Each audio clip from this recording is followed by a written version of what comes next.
New Thought Media Network. We are a global broadcast network of positive music, media, and entertainment, inspiring humanity's evolution along the journey of enlightenment and creating a world of love, peace, empowerment, and prosperity for all. New Thought Media Network. Positively inspiring.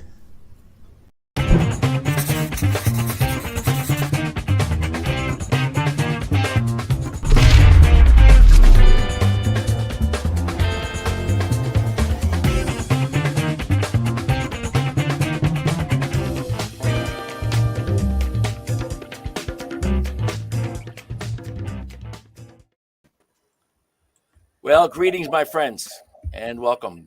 This is the New Thought Media Network. I'm Ken Ludwig, and this is the Vibrant Living Hour. Thrilled that you can join us today, whether it's live or you catch us in the podcast later on. That's whatever works for you works for me.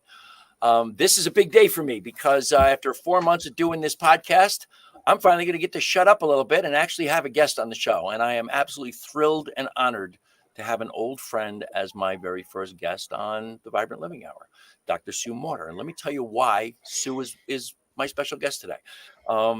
First and foremost, I was trying to figure this out, Sue. We've known each other 10 or 12 years. Is my guess.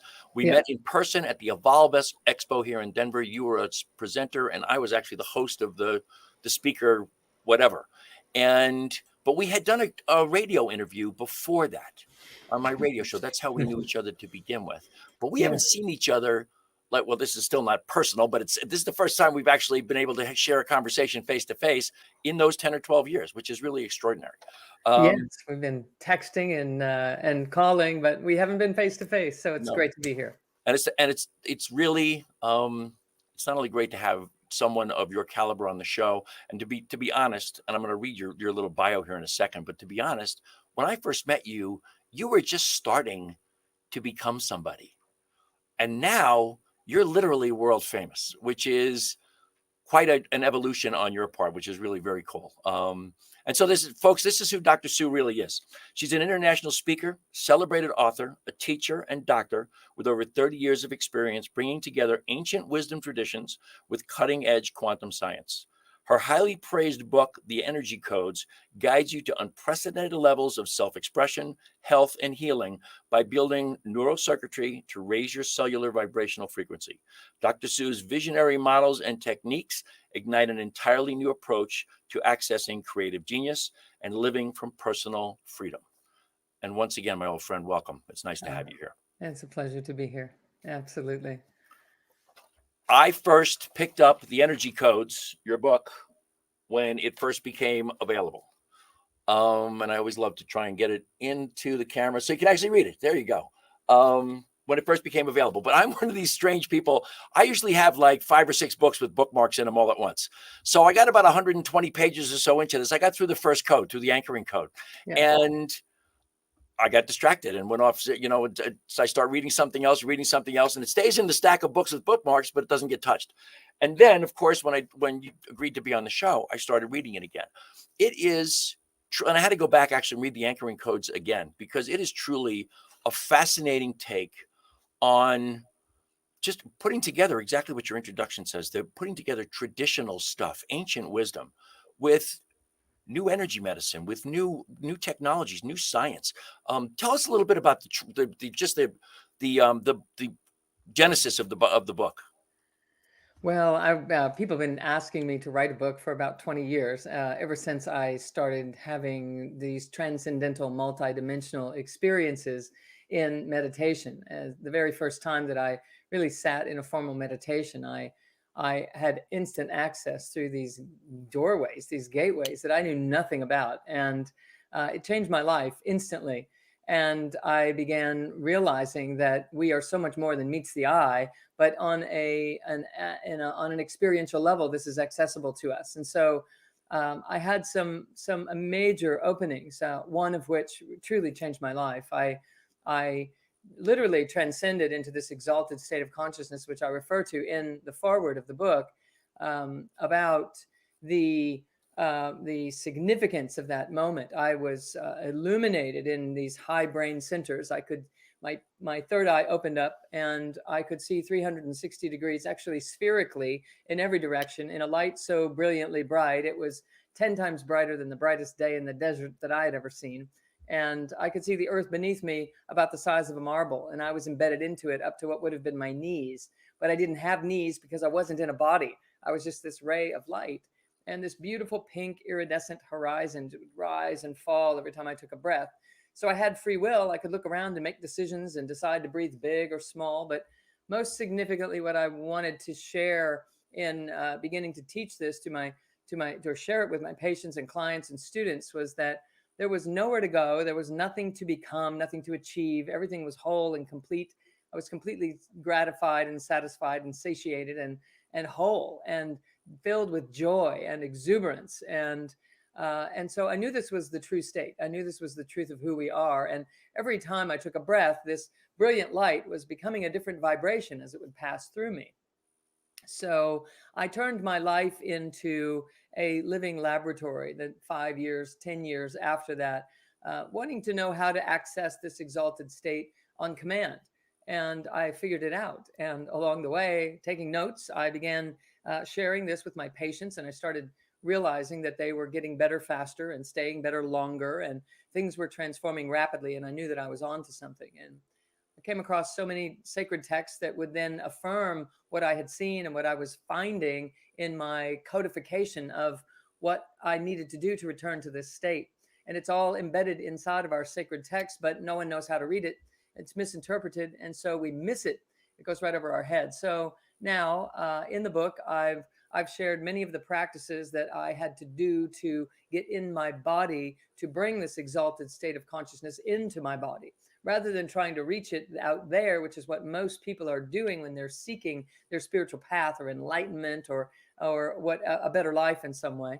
When in reality, we are made of that which we are seeking. And it's really that we are to come into this body wholly and fully if we want to heal.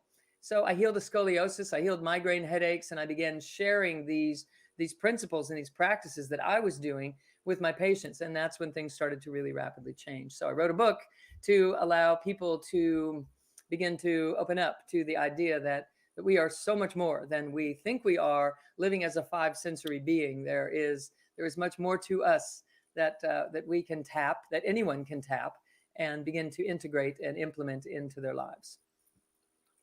You know, just that's quite a story of the genesis of the book. That's pretty amazing. And I've heard you tell this, or I read the story of the transformational moments in meditation, and I'm so jealous of all of that, because I've been meditating since 1978, and I can count exactly one really truly transcendental moment in all of those meditations, and that was 40 years ago. But it fascinates me that one of the things you just said was the idea that all of these ancient texts have all this wisdom in them, and we totally misread them. I think that's true with all of the most familiar ancient texts that are completely misinterpreted, and we are misinformed at every level around that. Yes. But you know, we hear all the time from everywhere, business, religion, from every source, that everything is energy. From the great quantum physicists, from Albert Einstein, all of them, everything is energy. But I think your work is actually taking that idea and making that something that people can actually sink their teeth into. It's not just some esoteric idea. It is not just everything is energy. Well, great. What the hell does that mean? You really take that and make that into practices that can anchor that within us, where we can actually feel that we are that energy. And that, to me, that's just extraordinary work. Yes, it is. It has been life-changing for so many thousands and thousands of people that have been working with me since before the book, and then during the release of the book, and then with the book being a bestseller, all sorts of people, something hits #1 bestseller, and people start leaning in and they start listening. Well, maybe there's something to this, and people are waking up. They're realizing that there is more to energy and energy medicine even than what we have been taught, and rightfully so. We've been living from a disposition of from the outside in. We go external to find our solutions for our healthcare. We go external to find answers to our questions. We go externally, always seeking and seeking. We're externally oriented, and And the truth system is designed to be internally referencing. We are self-healing, self-referencing, self-illuminating individual points of consciousness. And so if we start realizing this, then everything begins to change. Here's what I mean. Energy medicine is the use of the movement of energy, or the quality of energy that's circulating in the body for healing modalities, for instance. And so if we learn to move energy in our body, or tap here, or move here, or make this happen because of how we're focusing our attention, that is a huge step for humanity to realize that we do have the capacity to do that. And I'm just inviting everyone to take that another step further even, and continue to do those practices of tapping this, or breathing here, or stretching this, or doing the things that we do with things like Reiki and things like even breath work and meditation, are the movement of energies for a healing outcome. And so what I want us to realize is that we are that energy that we're moving through the body. We are that energy. We don't have energy moving through us. We don't have an energy field around us. Mm-hmm. We are the energy that is creating a body. It's the reverse of how we think about it, but we've all been trained to think this way. And so when they first discovered the biofield and were studying this field, this aura, or this cloud around the physical body, scientists were just going crazy when the electron microscope came onto the scene, and suddenly they could see more what they thought was empty space. And what I really want people to realize is that energy that they are witnessing, or that Carillion photography is photographing, is you. That's who we are. We think we're a body that has a spirit, but we're really a spirit that has a body.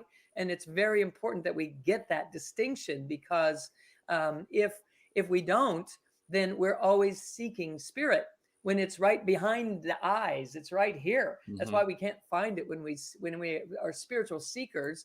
We end up seeking a lot, that if we were to just sit down and realize that I am that which I am seeking. But rather than getting really super heady and philosophical about it, I just want people to learn how to feel it. And when they can feel it, what they're doing is training their mind to find the true self.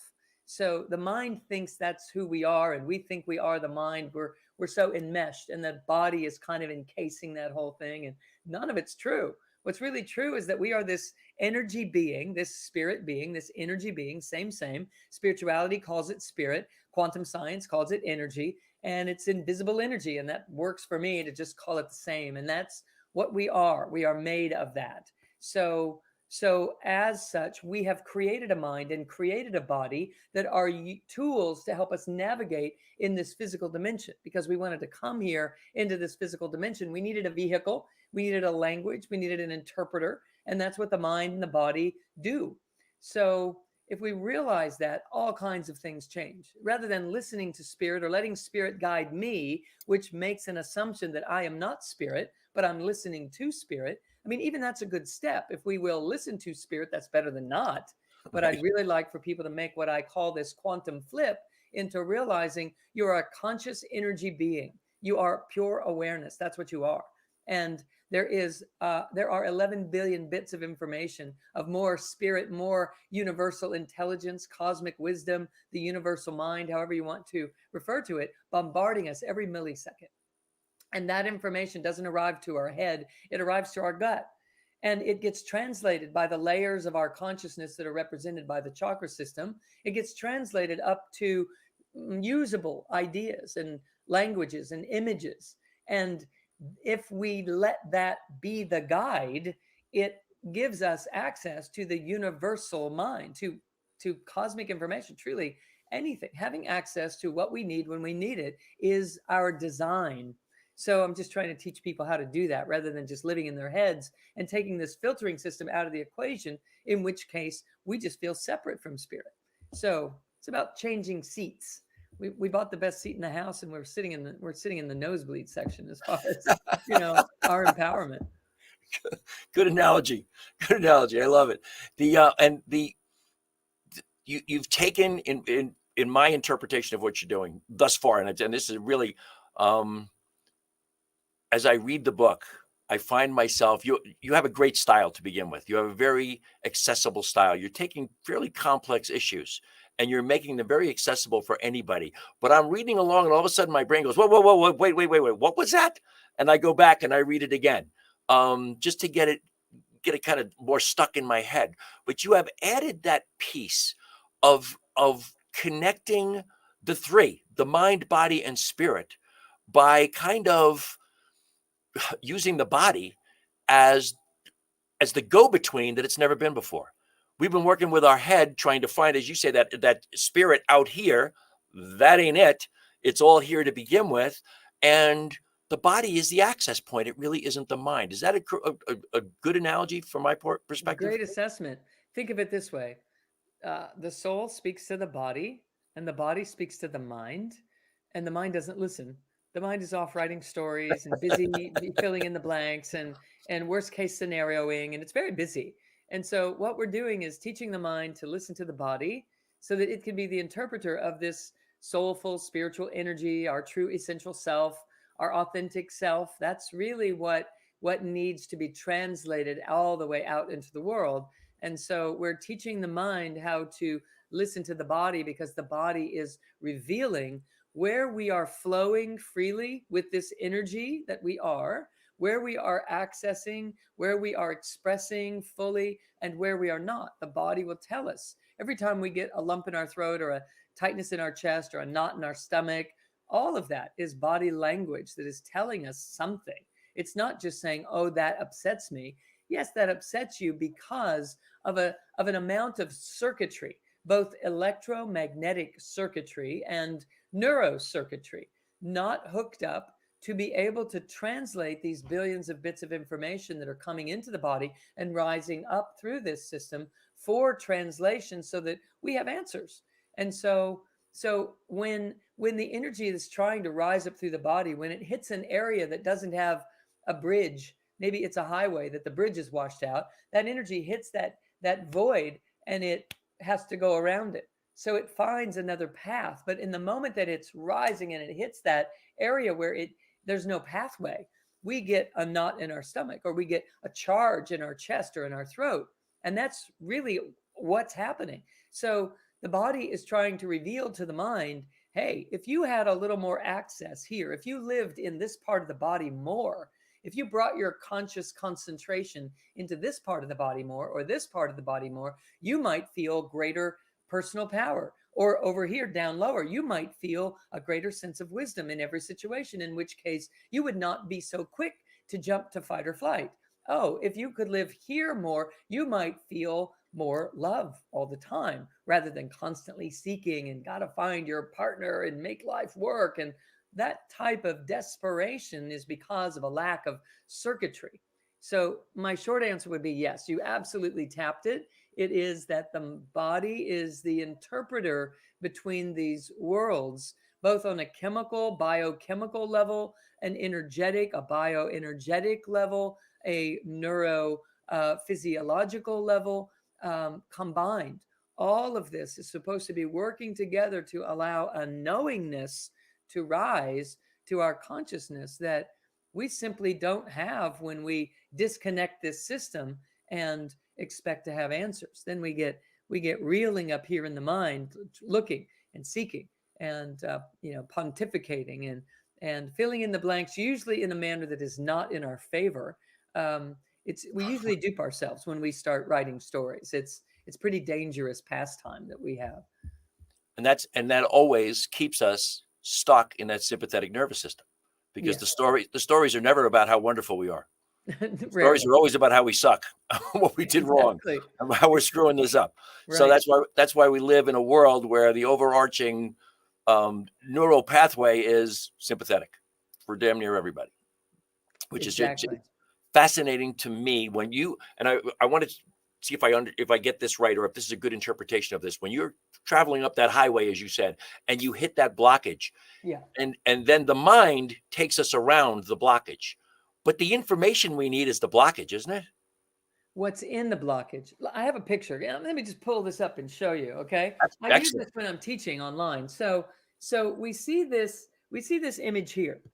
We see this image, and we see that this energy that we are runs down through the center of the body, hits the earth, and it runs back up, comes out what will become our head. This energy field is happening before we are actually completely developed physically. So this energy is here. It's rolling here, constantly recycling, constantly replenishing and rising. And that's the way it's supposed to operate. But here's what happens in most of our lives, okay? Most of us are operating this way. The energy comes down through the body and it hits the earth and it rises up. And where we do not have circuitry in place, you'll see these black lines. And so the energy rolls up here. It has to go around this gap and around this gap and around this gap. Those gaps fill with what I call gunk, my scientific term, but it's basically the story that doesn't help us out. That's what gets in there. So basically, what we have to do is learn to build a superhighway here, because when we start to go around this instead of a straight shot up, it creates a wobble in the system. And that wobble creates a distortion in the field, as you see here.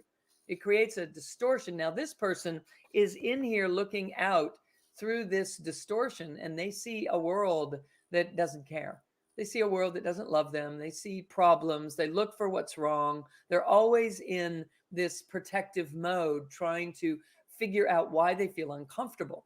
And we know from epigenetics that the reason they feel uncomfortable is because the information that is coming from the biofield and hitting the surface of our cells in our body is information that is distorted. And that distorted information makes the cells assume we're not safe. So they start producing chemicals that would be necessary if a bear was chasing us.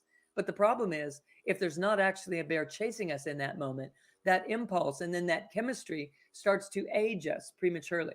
It starts to wear us out. It starts to deplete our immunity. It starts to weaken us in the world. And because we're externally oriented anyway at that point, we go seeking someone to fix this symptom that we're now developing. And the whole thing is just a vicious cycle that can be stopped if we stop the wobble by building a bridge across those gaps and allowing the energy to flow in a coherent and harmonic way. Byproduct of that through epigenetics is we start producing chemistries that allow for healing and filtering and cleansing and detoxifying, and our creativity. So our genius can start to surface. If there's not a bear chasing us, we can actually be quite brilliant. But if a bear is chasing us, all of our attention goes to, how do I get away from this bear? How do I survive this moment? I always love the thought that when we get into that, a friend of mine once expressed specifically the bear chasing you analogy as your I don't want to be lunch chakra kicks in. But Exactly. always when we get into fight or flight, the physical body starts to pump blood to our extremities for protection. And the place the blood comes from is our frontal cortex. So I always love the analogy for people. When you're in fight or flight all the time, you are instantaneously and always dumber. You're not as smart as you were because your logical thought processes are not getting the blood that they need in your brain to actually process those things. Yes, And when anxiety goes up, intelligence goes down, for sure. Yeah. And Yeah. so when you talk about that pathway, that's what you refer to in the book as the core channel, which is those four key chakras, the third eye, the throat, the heart, and the root chakra. Explain a little of that to folks so they understand what we're talking about here with the core channel. So there's something in ancient Eastern culture called the Sushumna, and it is a giant meridian. If you're familiar with acupuncture and meridian flow, energy channels, and that kind of thing, the main channel is the Sushumna, and it is the central channel. So I call it the central channel just to make it easier for people to understand that maybe would be afraid that they would need to know a lot of Eastern philosophy or Eastern medicine to understand this work, and it's just not true. So what we want to do is, think of it like this. When we land here, we kind of splat. It's kind of disorienting to us. We don't know what's going on. Our mind goes one way, our body another, our breath another, and we're just kind of hanging out, waiting to see if it's ever going to be safe to actually land all the way here in this body. And so the purpose of our life, or during the course of our life, we pull back together from the splat. We pull our mind, our body, and our breath back together, and that's the mind, body, spirit connection that we're talking about. It's allowing us to pull all of our faculties together in a way that we could actually have some momentum to work in this world highly functioning and creatively instead of in fight or flight and surviving. And so this central channel, it's important that we find it, that we learn how to find it with our mind, because we have to pull ourselves back from this splat sooner rather than later. As we do, we start to heal. And as we do, we become more creative, and all sorts of things start shifting in our lives because we're attracting different things and different experiences because we're not afraid. So when we gather back from the splat into this central channel, there's an instant sense of well-being. It automatically starts to establish a giant exhale. It's like, oh, there I am. That's basically what the mind and the body and the subconscious and the consciousness are all culminating together.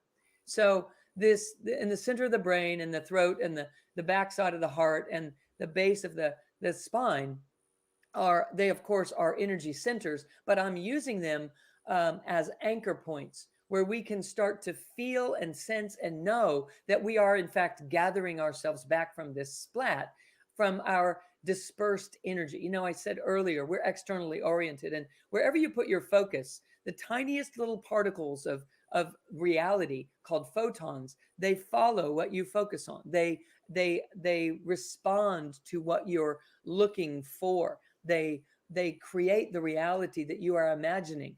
This is what quantum science is based on, that these tiniest little particles, they move about relative to what we're thinking about and where we're looking, where we're focusing our attention. So if our attention is constantly externalized, then our little photons are constantly externalizing also.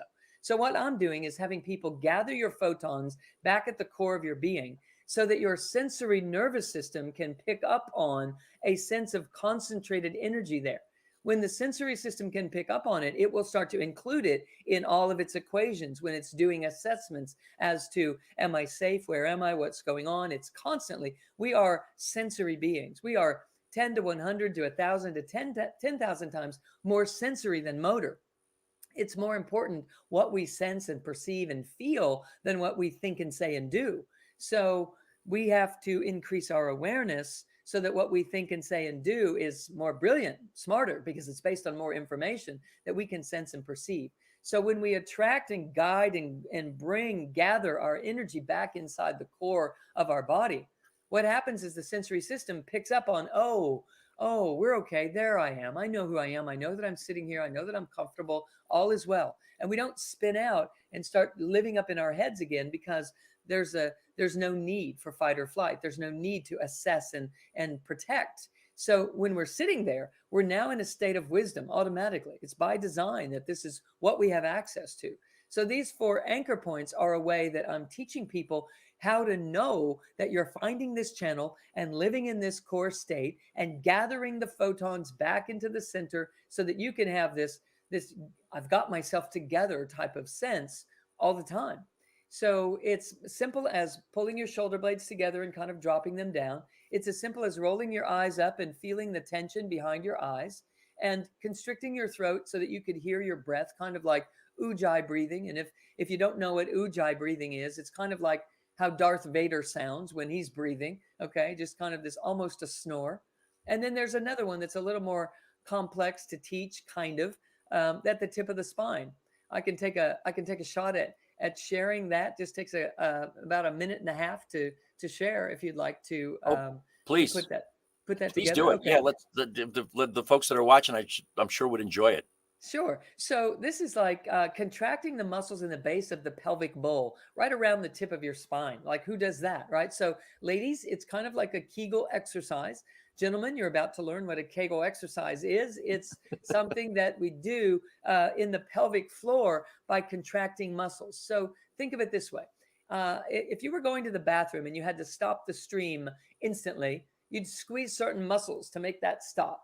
So if you just squeeze those muscles and kind of lift them up toward your heart, just kind of squeeze them and then just kind of imagine lifting them up. It'll seem totally awkward the first time that you do it. Maybe for the first day or 2 that you try to do it, you'll be like, what? I can't even. But on the 3rd day, usually people are like, got it.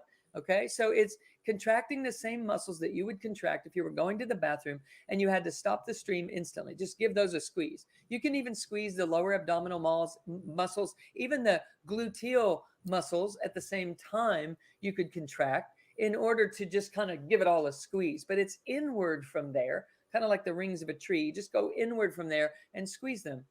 And if you squeeze that and squeeze your shoulder blades together and down and roll your eyes up, just those 3, and then connect a line between them, like from your eyes, the back of your eyes, through your throat, into where your shoulder blades are squeezing together, into this area in the pelvis where you're squeezing these muscles. It's called Mulabanda. So that's kind of fun. All right. So you squeeze these muscles, and there's a channel like an elevator shaft that runs up and down the body right there.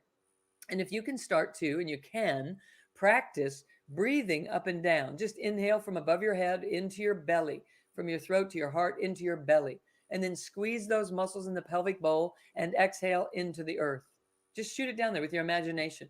Now breathe up from the earth, right up through that squeeze, right up through it into your belly. And then squeeze those shoulder blades, roll your eyes, and you're going to exhale through your chest, through your throat, through the center of your brain, right up and out the top of your head.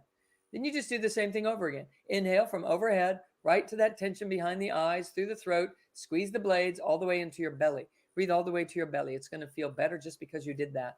And then squeeze those muscles in the base of the pelvic bowl and shoot the breath right down through that into the earth. And you would just repeat that, inhaling to the belly every time and exhaling out that into the channel, and then inhaling to the belly and exhaling out the end of the channel. And so what happens is this central channel starts to have life force in it. And when it does, it starts to activate and integrate the entire chakra system. It starts to activate and integrate the endocrine system. It starts to activate and integrate the entire hormonal system, and our immune system becomes a byproduct of that. And the next thing you know, we're sitting here in a true sense of vitality that we didn't even have seconds before, simply because we're utilizing these energies and showing the mind how to help facilitate in enhancing them to a robust, loving presence inside the body. When you really get good at it, you're going to let love be in the mix while you're doing this breath, because the breath of loving presence is how we begin to integrate for true embodiment.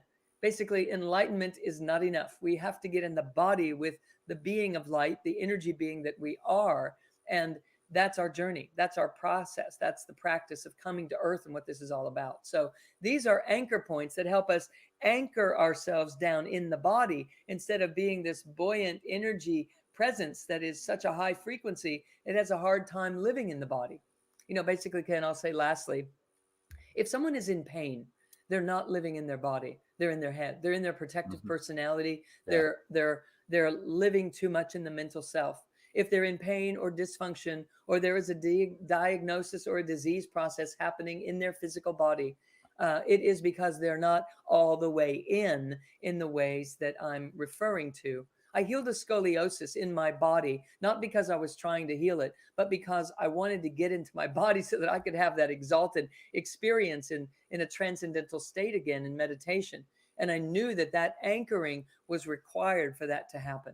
And so it was an accident. It was not an accident, but it was a byproduct of what I was trying to do, that I healed a scoliosis, which is a severe curvature of the spine, that I was in pain all the time. And I'm never in back pain because of any curvature in my spine, because it's healing. It's almost completely healed. And as such, I have so much energy and such a robust, vital force running through my system that I want everyone to share. I want everyone to have this. And so just keep this in mind, everyone. If there's a pain pattern in your life, whether it's emotional pain or physical pain or mental pain, it is because of a lack of integration, a lack of circuitry that we are referencing here right now. And there is definitely something that you can do about that. I did that that exercise that you just taught everybody. I did that reading the book night before last, and I found it to be incredibly relaxing. And I just did it for a short time because I was reading, but I wanted to try it on for size, and it just felt good. And as you were just going through it, I did the very beginnings of it, and on the first exhale, everything felt relaxed. Yeah, which is just it speaks to that idea that connection to our body that we just so totally don't have, as you described. That connection is so vitally important. And I just step back into that pain idea. When we have pain in the body, we're not there, we're in our head.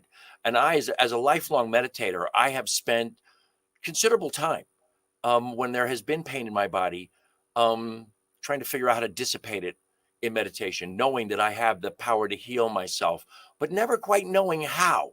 The how was the part that escaped me. And I think you're drawing an incredible pathway for everyone to follow to be able to do that, which is really,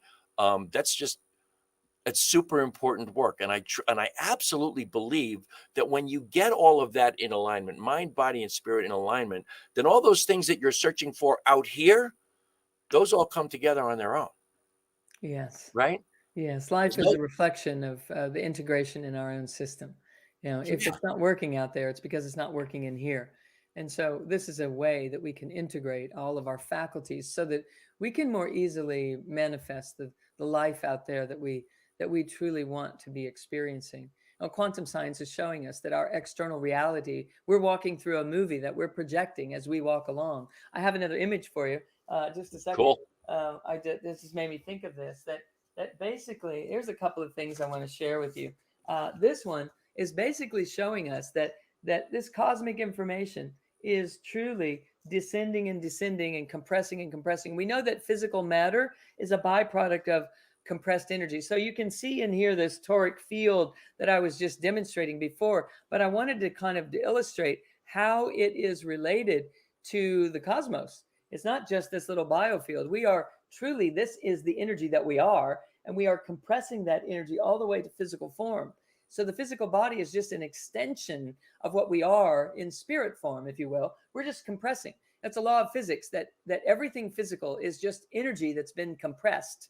We compress the energy to create physical matter. So the same thing has happened here. We are this energy compressing ourselves all the way to physical form. We're just at this, like another end of the spectrum, if you will, from all the way from one end of the spectrum to the other. And so in this, we are here truly regulating this universal energy. So then how that functions is we compress into this funnel, into this channel. We hit the earth and we rise up and we cycle around and around, and then we roll it out and project it out in front of us. So this person is standing here facing this way, and they're projecting a movie onto a movie screen. So if there was a movie screen right here, they would be walking along, they're like walking along, projecting a movie out in front of them and having this life experience.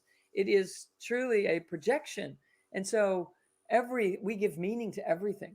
We give attention to whatever we give attention to. And a byproduct of that is photons materialize in patterns that generate that reality for us. And so if we're wanting something out there to change, we can't blame it on the movie screen. We have to come in here and clean up the filters in the movie projector, which is what this brain body mechanism is. And as we become better at utilizing it, it makes it easier to project a movie onto the screen that is one of well-being. But we are so contracted, and there's such a lack of connectivity in the circuitry that allows us to perceive all that we really are, that we play it small because that's all we can perceive. We are perceiving less of who we are than we actually are. So we project a movie that is based on lack. And then we walk around in life in that movie, wanting and wishing and hoping and searching and seeking, when in reality, if we could bring our attention back here into this core space, we could change how we're projecting that movie in the first place. And that's when life begins to change. Wow, that's the old expression, right? It's we don't see life as it is, we see it as we are. Yes, exactly. Everything coming through those filters that we've developed over the course of a lifetime is what we are projecting in front of us. And if it's not what we want, that reinforces that we don't have what we want. And the next thing you know, we're just making the projection worse. We're not making it better because it's all what's going on out here. It's a feedback loop from out here to in here, as opposed to just in here, and then out, right? Exactly that. Just, I think, I don't want to sound too grandiose here, but I really truly think, Sue, that what you're doing in the world, I think this is paradigm shifting for the planet, because we are in this space of the sympathetic nervous system. We're a country of sympathetic nervous system. That's all we are.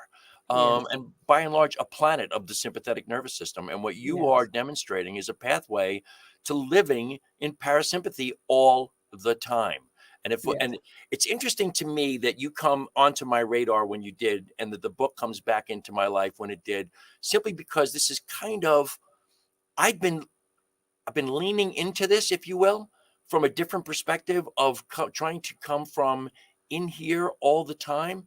And it's not easy when you're, I don't want to say this out loud, when you're 70 years old and you have lived your life in the fashions that I've lived my life. There is so much of my projection is only going to be negative.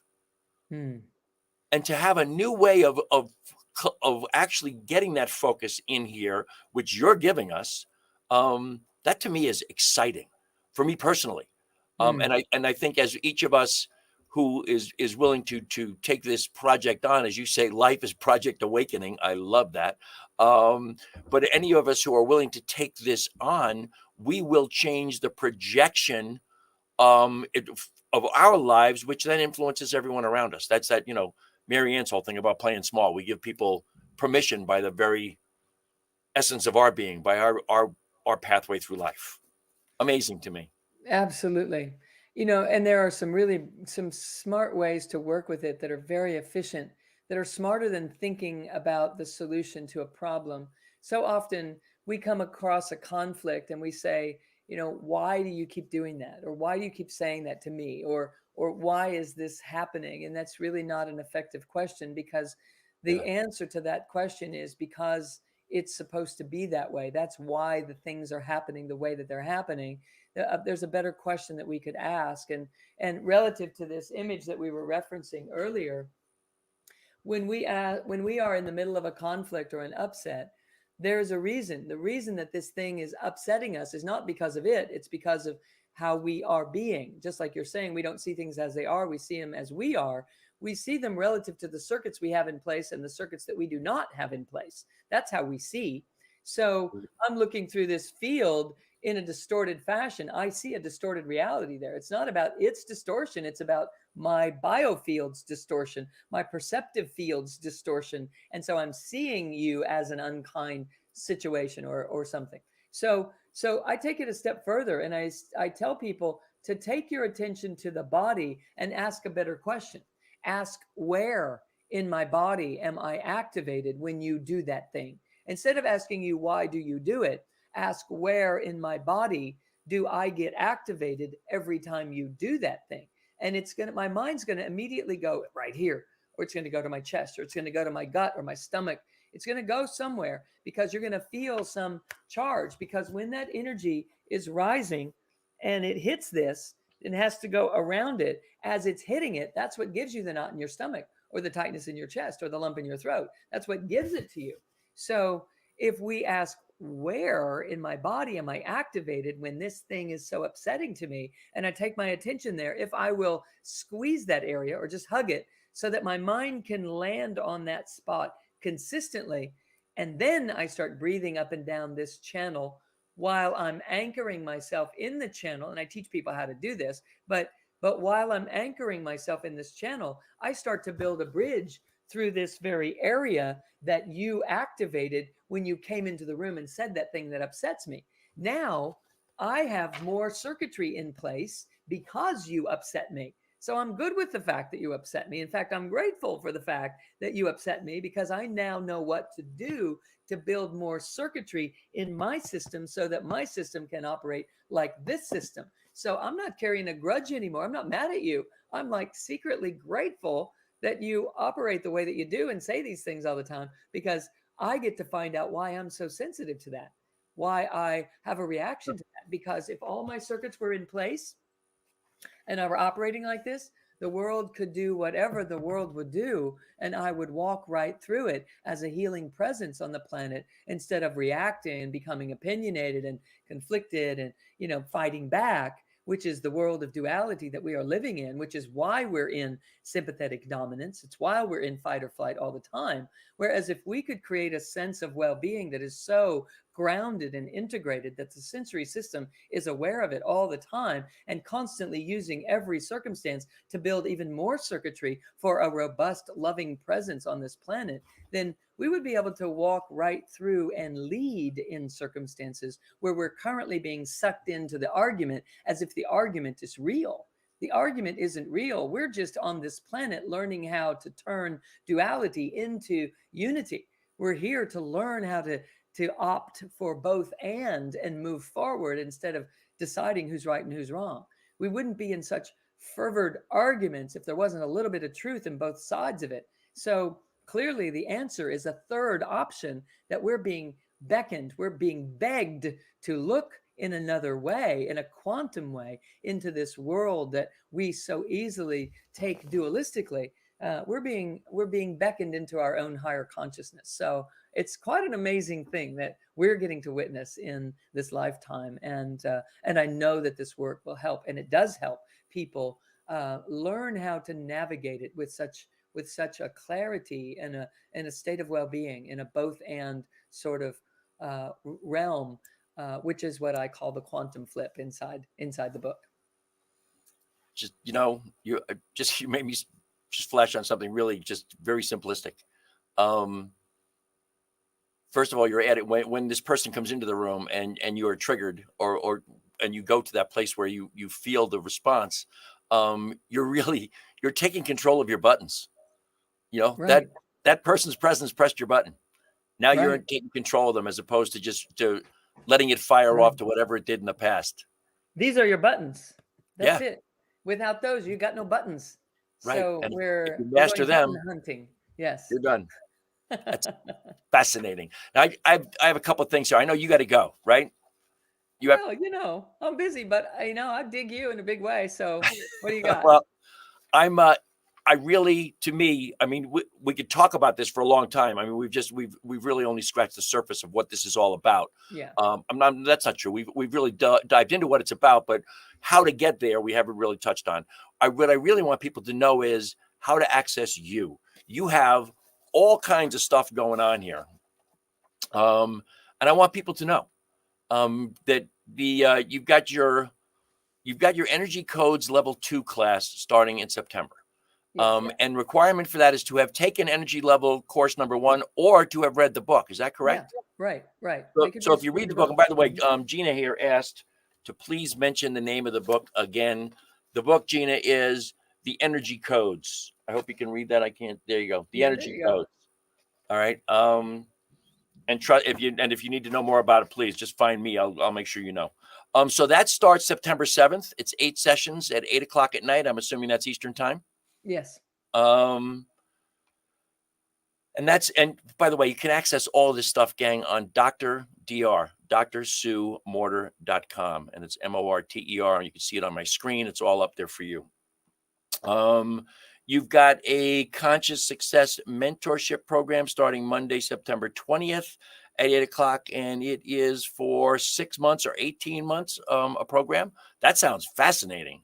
Yes, it's really infusing these concepts into the idea of success on every level in your life, whether it is relationship success or business success or success in achieving the health, the body status that you're looking for, whatever it is, how success actually unfolds in our lives, regardless of the topic. So I cover a lot of the topics, and we dive deep, put people on the hot seat and help them out and check back in with them a month later to see how they're doing and so forth. So it's an extensive program that has a deep dive to it, which I absolutely love to work with people in that way. It's very, very illuminating and a great time.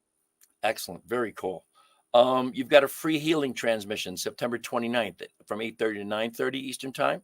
And you register for that at drsuemorter.com/healing transmission. What is that about, Sue? Yeah, so we have like 95 countries around the world that come together Wow. for this every month, and we go through a meditation, a guided meditation, and then we connect the dots basically between this one and this one, and this one. We build the bridge here, and as we do, there are moments where there's a transmission of energy that people just receive, and then I guide them to activate that same transmittable energy that is within them to release that and reveal it, so that they are actually more of a healing presence on the world. And then we connect around the globe and just kind of bond this network together.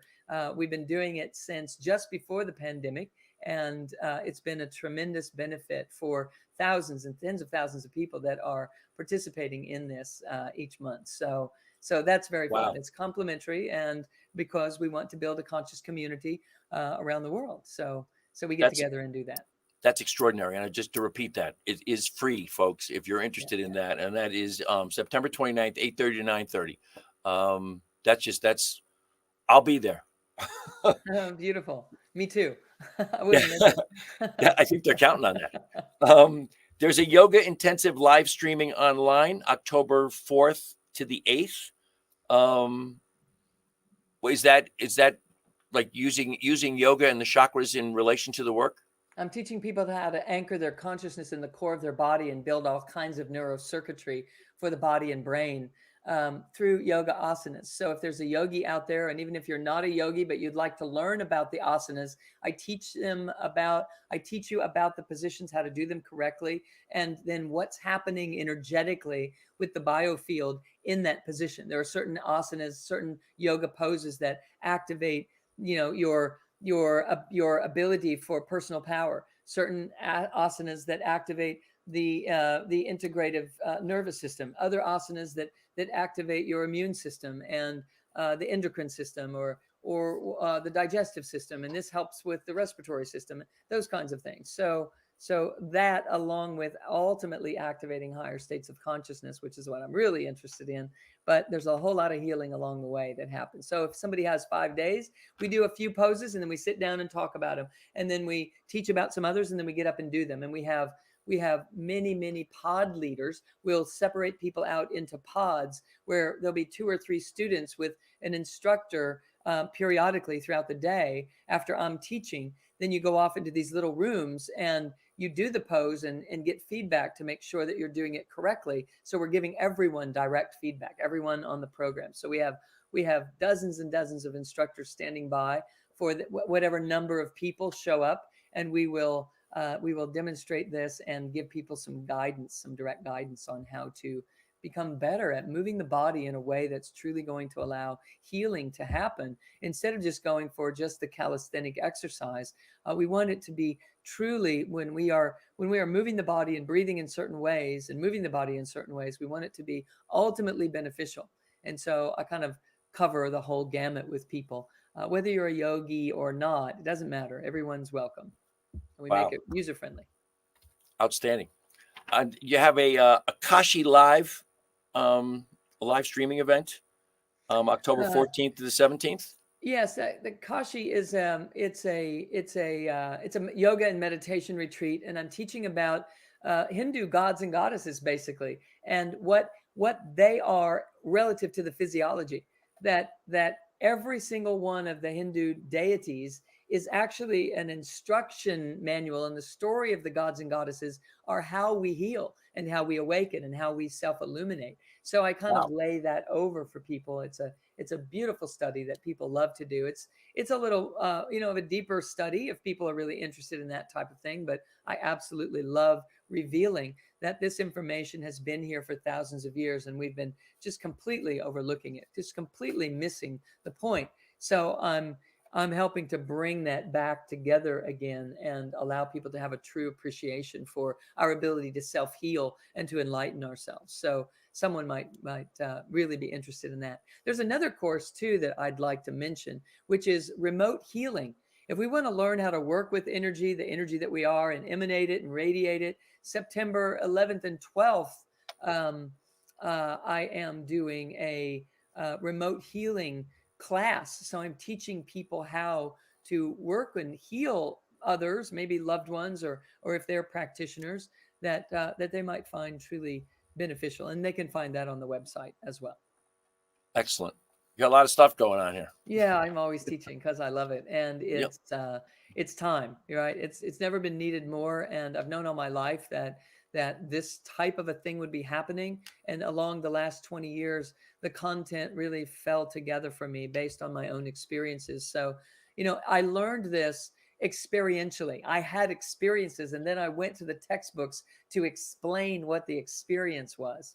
I happened to be trained as a doctor, so it allowed me to just weave it together in such a user-friendly patient outcome kind of way. So I want results, right? And so, Right. so that's where we're coming from with all this. And so I'm impassioned to share it every chance I get.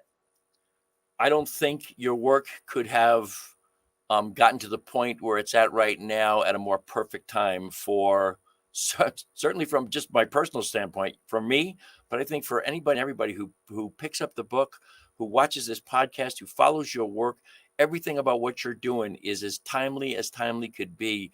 We are so in need of a pathway to Yes. get the hell out of where we are. Yes. And I Yeah. so appreciate you. I love you dearly. I am so glad that we got back to this space after all these years. And I'm going to ask you in front of people, will you please come back and do this again with me? I would absolutely love it, Ken. Anything you're doing, I'm a yes. So count me in. Thank you, my friend. I will let you go. Absolutely. I'm thrilled to have had you, and just love and Excellent. blessings to you. Have a fabulous evening. Blessings to you, my friend. Great to see you again. All right. Bye-bye, everyone. Well, how was that? I'm glad. I just can't express how happy I am that Sue was my first guest on the show. That was just pretty amazing. And the information is extraordinary. The book, again, for those of you who are still here, the book once again is The Energy Codes, and the website is drsuemorter.com. I want you to, and I want to make this a point here. Part of the things, we're talking about the sympathetic and the parasympathetic nervous systems with Sue. And one of the things that I do that is a tremendous benefit to me to move from the sympathetic to the parasympathetic is my CBD. And what I really want you to know is that this podcast, my podcast, is brought to you by what you see on your screen, by hempworks.com. /Ken Ludwig. That is my personal page. Take you right to the best possible prices you can find anywhere. And I just want you to know, my CBD is lifeblood to me. The other thing I want you to know, I almost forgot this. I don't ever want to forget this.